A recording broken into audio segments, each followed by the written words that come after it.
পাশে নাইম ফার্মেসি দেখতে পাবেন। নাইম ফার্মেসির এখানে ওষুধ ছিল, ওষুধের এটা ওষুধের দোকান দেখতে পাচ্ছেন একেবারে।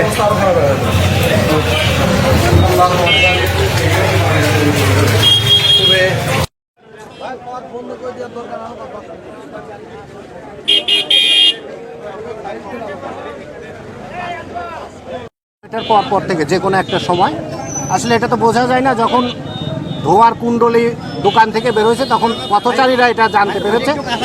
জানার সাথে সাথে আমাদের খোকসার ফায়ার ব্রিগেডের যেসব বীর কর্মকর্তা কর্মচারীরা ছিল তাদের খবর দেওয়ার সাথে সাথে তারা দ্রুত গতিতে খোকসা বাজারে এসে একটা বড় ধরনের ক্ষয়ক্ষতির হাত থেকে আল্লাহ পাক আমাদের রক্ষা করেছে এবং সেই সাথে সাথে ওনাদের যে দায়িত্ব নিষ্ঠার সাথে পালন করে আজকে বড় ধরনের একটা ক্ষতির হাত থেকে খোকসা বাজারকে বাঁচিয়েছে। আমরা ধন্যবাদ জানাচ্ছি খোকসা ফায়ার ব্রিগেডের এই সমস্ত বীরদের যারা নিজেদের জীবনের রিস্ক নিয়ে এই খোকসা বাজারকে রক্ষা করেছে। রক্ষা করার মালিক আল্লাহ, তারা ছিল হিল্লা হিসাবে। যাই হোক, আমরা ধন্যবাদ জানাচ্ছি। সেই সাথে সাথে ধন্যবাদ জানাচ্ছি খোকসা যারা জনগণ তাদেরকে হেল্প করেছে ফায়ার ব্রিগেডের লোকজনের সাথে কাঁধে কাঁধ মিলে আমরা যারা কাজ করেছি। আমি সেই সাথে সাথে টোটাল ব্যবসায়ী এবং জনগণকে ধন্যবাদ জানাচ্ছি যে ফায়ার ব্রিগেডের কর্মীদের সমস্ত কাজে সার্বিক সহায়তা করেছে। এবং ধন্যবাদ জানাচ্ছি আপনারা এই নিউজটা বাংলাদেশের এই এত বড় একটা ক্ষয়ক্ষতির হাত থেকে এটা ছড়িয়ে দেওয়ার জন্য যে রক্ষা করেছে ফায়ার ব্রিগেডের কর্মীরা। আমরা এখনো আনুমানিক যে ক্ষয়ক্ষতির যে ব্যাপারটা, 5-এর অধিক দোকান ক্ষতিগ্রস্ত হয়েছে, সম্পূর্ণ ভস্মীভূত হয়েছে। ক্ষতির পরিমাণটা আমরা মালিকদের সাথে, আমাদের ফায়ার ব্রিগেডের যারা কর্মকর্তা কর্মচারীরা আছেন তারা বসে আমাদের উপজেলা প্রশাসন আছে, পুলিশ প্রশাসন আছে, তারা বসে তাদের কাছ থেকে হিসাব না নিয়ে আমরা আসলে আগামী ওইভাবে কোনো কিছু বলতে চাচ্ছি না বা বলতে পারছি না। আপনাদের ধন্যবাদ। আপনারা যাতে আপনাদের মাধ্যম দিয়ে আরেকটি কথা বলি, যারা ক্ষতিগ্রস্ত হয়েছে এরা সাধারণ ব্যবসায়ী খোকসার, তাদের এই ক্ষতির কিছুটা হলেও যেন এই সরকার পূরণ করে এবং প্রশাসন পূরণ করে।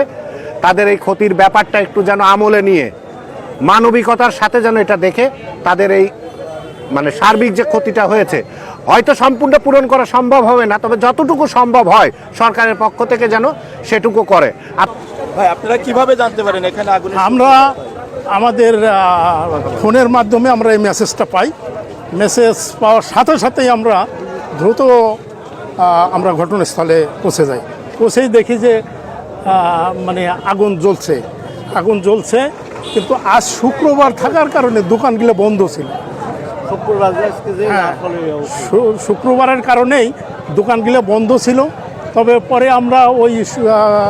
আমরা দেখছি যে পাবলিক দেখছে শুধু, কিন্তু তারা তো এই দোকান খোলার মতো কোনো ইকুইপমেন্ট তাদের কাছে নেই। পরে আমরা আসেই ওই দোকানের তালাগুলা কেটে দিয়ে দোকানগুলো ওপেন করছি। ওপেন করার পরে দেখি যে বেশ আগুন 3-4টার মতো ধরিয়ে গেছে একসাথে ভিতর দিয়ে একযোগে। পরে আমরা অগ্নি নির্বাপন কাজ শুরু করে দিই এবং আগুন নির্বাপন করতে আমরা দ্রুততার সহিত আমরা সক্ষম হই আগুন নিয়ন্ত্রণ আনার। 5টা দোকান, পরে আশেপাশে 2টা দোকান ক্ষতিগ্রস্ত হয়েছে আর কি। 5টা দোকান হয়েছে আর কি।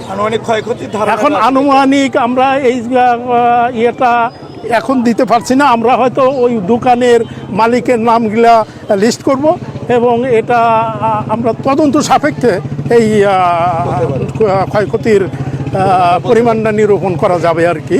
প্রায় 1.5 ঘন্টার মতো কাজ চালাচ্ছি আর কি। কাজ চালাই আমরা এই আগুনটা নিয়ন্ত্রণ করি। যেহেতু এখানে 2টা খেলাঘর এবং 2টা ফার্মেসি সহ এছাড়া দেখতে পাচ্ছেন শত শত মানুষ এই আগুন নেভানোর কাজে যুক্ত হয়েছে। তবে আমরা বিভিন্ন দোকানিদের কাছ থেকে আমরা কিছু কথা শুনতে পেরেছি। তারা বলেছে আমরা কিছু মালামাল তারা বের করতে পেরেছে দোকান থেকে, বেশিরভাগই মালামাল পুড়ে ছাই হয়ে গেছে। এখানে যে ইলেকট্রনিক দোকান ছিল, যেটা টিভি শোরুমের দোকান ছিল, অনেকেই ধারণা করছেন এই দোকান থেকে হয়তো আগুনের সূত্রপাত হতে পারে, কারণ এই দোকানে ম্যাক্সিমাম ইলেকট্রনিক ডিভাইসের জিনিসপত্র এখানে রাখা ছিল। দুটি খেলনার দোকান ছিল, দুটি স্পোর্টসের দোকান যেগুলো মালামাল ছিল, দুটি ফার্মেসি ছিল এবং একটি ইলেকট্রনিক ডিভাইস বা স্মার্ট টিভি শোরুমের দোকান ছিল। এই দোকানগুলো 5টি দোকান পুড়ে ছাই হয়ে গেছে। এখানে ফায়ার সার্ভিসের সদস্যরা কিন্তু তারা অক্লান্ত পরিশ্রম করেছেন, আগুন নেভানোর কাজে তারা যুক্ত হয়েছেন। যেহেতু খোকসা বাজারের প্রধান সড়ক, এখানে যানজটের সৃষ্টি হয়েছে। এই যানজট নিরসনে কিন্তু সাধারণ মানুষ এবং খোকসা থানা আইন শৃঙ্খলা বাহিনীর সদস্যরা তারা কিন্তু একযোগে কাজ করছেন যানজট নিরসনের জন্য, যাতে নির্বিঘ্নে ফায়ার সার্ভিস সদস্যরা এবং স্থানীয়রা যারা রয়েছেন তারা কিন্তু যাতে আগুন নেভাতে পারেন। তবে এখন পর্যন্ত যে আনুমানিক ক্ষয়ক্ষতির পরিমাণ সেটা আমরা এখনও জানতে পারিনি, যেহেতু আগুন নেভানোর কাজ চলমান রয়েছে।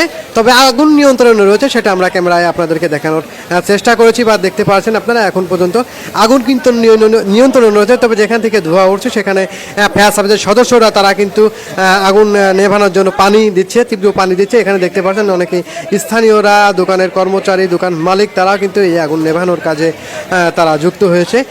তবে শুক্রবার যেহেতু দোকান সাপ্তাহিক বন্ধ থাকে খোকসা বাজারে, দোকান বন্ধ থাকায় ফায়ার সার্ভিসের সদস্য তারা কিন্তু জানিয়েছেন শাটার ভেঙে, শাটারের তালা কেটে তারা কিন্তু এই আগুন নিভানোর কাজে তারা যুক্ত হয়েছেন। এই তবে সকাল থেকে কিন্তু আসলে একটা আল্লাহর রহমত বলা চলে। সকাল থেকে কিন্তু খোকসাতে খুব সকাল থেকেই গুড়ি গুড়ি বৃষ্টি সহ মাঝে মাঝে ভারী বৃষ্টিও হয়েছে। এই ভারী বৃষ্টির কারণে কিন্তু আগুন যে দ্রুত ছড়ায় সেটা কিন্তু ছড়াতে পারেনি।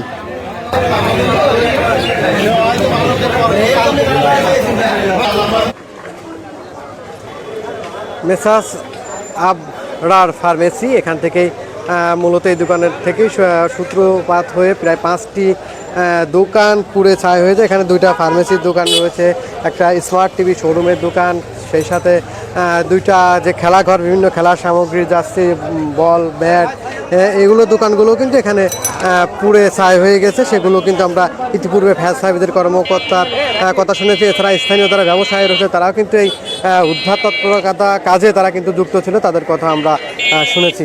তবে আনুমানিক এখন পর্যন্ত যে ক্ষয়ক্ষতির পরিমাণ রয়েছে সেগুলো কিন্তু আমরা জানতে পারিনি। তারা দোকানের তালিকা করে দোকানরা যে কী পরিমাণ মালামাল ছিল তাদের কাছ থেকে বিভিন্ন তথ্যপত্র নিয়ে তারা কিন্তু এগুলো দিবে। আমরা ইয়ের শেষে আর কি, ঠিক আগুন নেভানো অলরেডি শেষ হয়ে গেছে, তবে তথ্যগুলো পাওয়া মাত্র আমরা আপনাদেরকে জানানোর চেষ্টা করব।